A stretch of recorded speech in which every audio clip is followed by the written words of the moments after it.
जय श्री राधे राधे दोस्तों, आप सभी का आपके अपने YouTube चैनल अध्यात्म भक्ति में बहुत बहुत स्वागत है। आइए आज आप सब सुनेंगे वैशाख मास महात्म्य में 23वें अध्याय की कथा। अब तक यदि आपने पिछले अध्यायों की कथा का श्रवण नहीं किया हो तो चैनल पर वीडियो अपलोड है, आप वहां से जाकर पिछले अध्यायों की कथा का श्रवण भी कर सकते हैं। तो बोलिए प्रेम से भगवान विष्णु की जय, माता लक्ष्मी की जय, सर्व देवी देवताओं की जय। श्री श्रुत देव जी बोले, अब मैं इस पाप नाशक महात्म्य का वर्णन करता हूँ। माधव मास में शुक्ल पक्ष की अक्षय तृतीया के दिन जो सूर्य उदय में प्रातः काल स्नान करते हैं, वे संपूर्ण पापों से छूटकर विष्णु लोक को जाते हैं।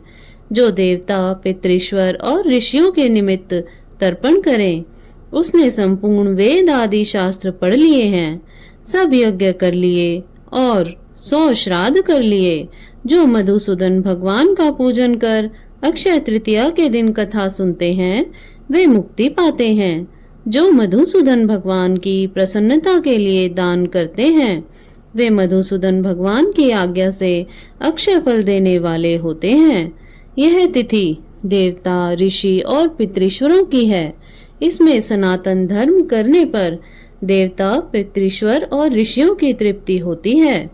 इस तिथि की प्रख्याति कैसे हुई वह भी मैं बताता हूँ। हे राजन, तू सावधान होकर सुन।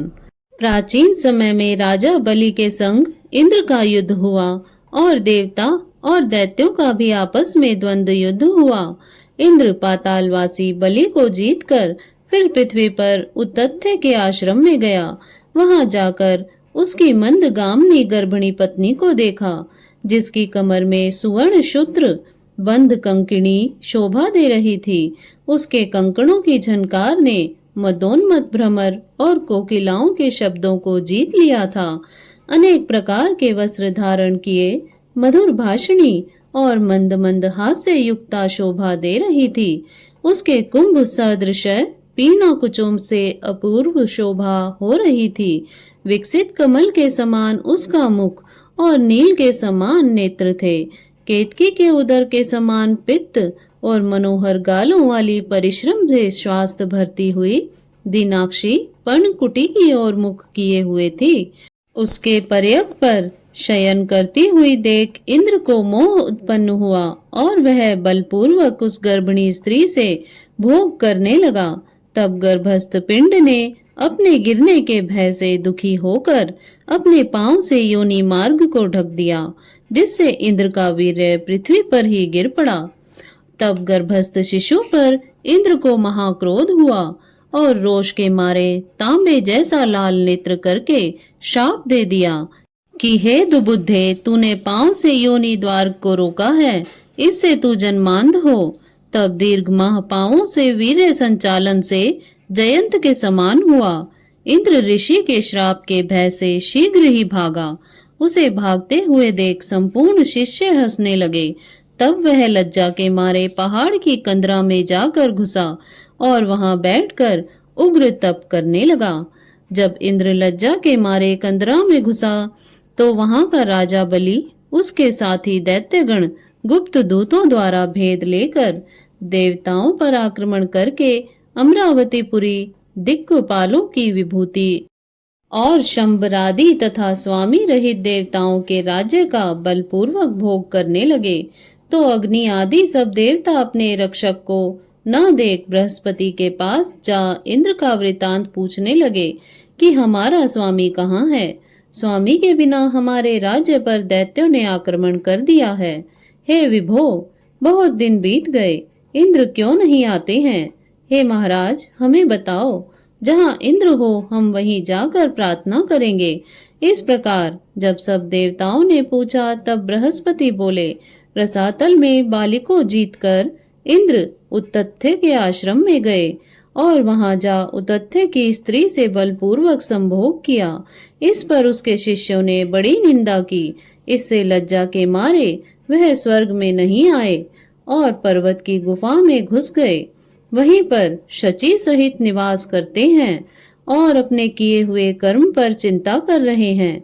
बृहस्पति के ऐसे वाक्यों को सुनकर अग्नि आदि सब देवता इंद्र को ढूंढने और प्रार्थना करने के लिए मेरु पर्वत की कंदरा में पहुंचे। कंदरा में बैठे हुए इंद्र को देख उसके बलवीर्य का प्रकाश करने वाले लोग विख्यात स्त्रोतों से उसे प्रसन्न करने लगे।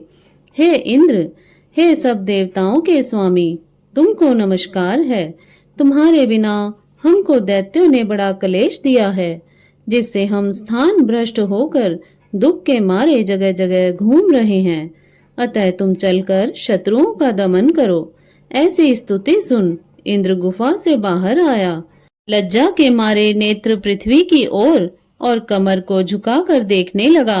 दुख के मारे कंठ भर आया, जिससे मुख से कुछ भी न कह सका। यह दशा देखकर बृहस्पति जी बोले, हे इंद्र, तू शंका क्यों करता है? संपूर्ण जगत कर्माधीन है। मान अपमान, सुख दुख, लाभ हानि, हार जीत सब पूर्व जन्मार्जित कर्मों के अनुरोध से होता है। प्राणी कर्मों के अनुसार चलते हैं। देव योग से काल पाकर दुख अपने आप उपस्थित होता है। बुद्धिमान मनुष्य दुख पड़ने पर कुछ चिंता नहीं करते हैं और सुख से प्रसन्न नहीं होते हैं। इसलिए तुमको यह दुख प्रारब्ध से ही मिला है। हे इंद्र, इस दुख को पाकर तुम्हें सोच रखना उचित नहीं।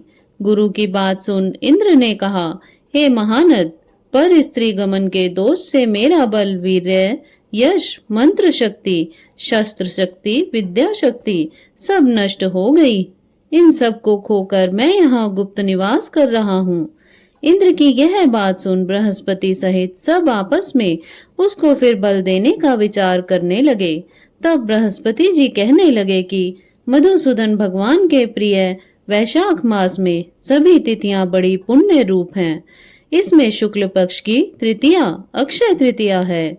जो इस तिथि में श्रद्धा पूर्वक स्नान दान आदि करता है, निस्संदेह उसके सहस्त्रों पाप नष्ट हो जाते हैं तथा बल, वीर्य और ऐश्वर्य अत्यंत बढ़ते हैं।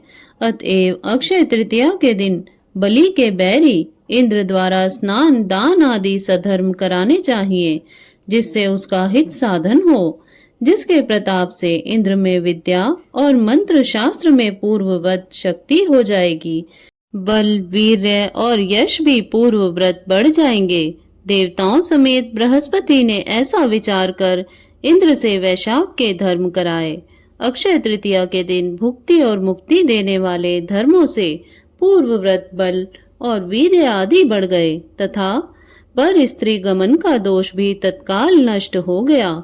इस कर्म से इंद्र अपने पाप कर्मों से इस प्रकार छूट गया जैसे चंद्रमा राहु से छूटता है, और वह देवताओं के मध्य पूर्वव्रत शोभा को प्राप्त हुआ।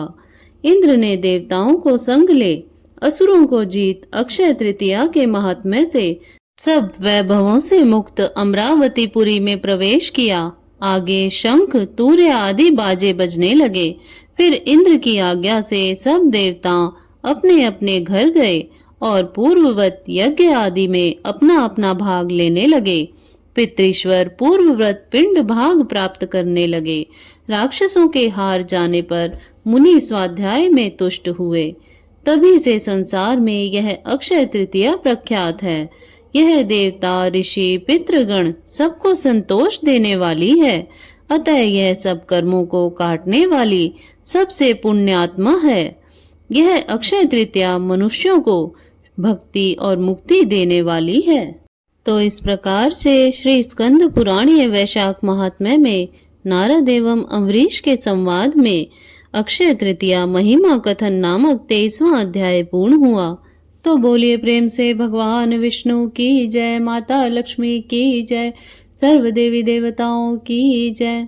इसी प्रकार से ज्ञानवर्धक जानकारियां प्राप्त करते रहने के लिए, व्रत पूजा आदि के बारे में जानने के लिए तथा कथा को श्रवण करने के लिए यदि आप चैनल पर पहली बार आए हैं तो चैनल को सब्सक्राइब कर लें, ताकि आने वाली वीडियो की नोटिफिकेशन आपको समय से मिलती रहे।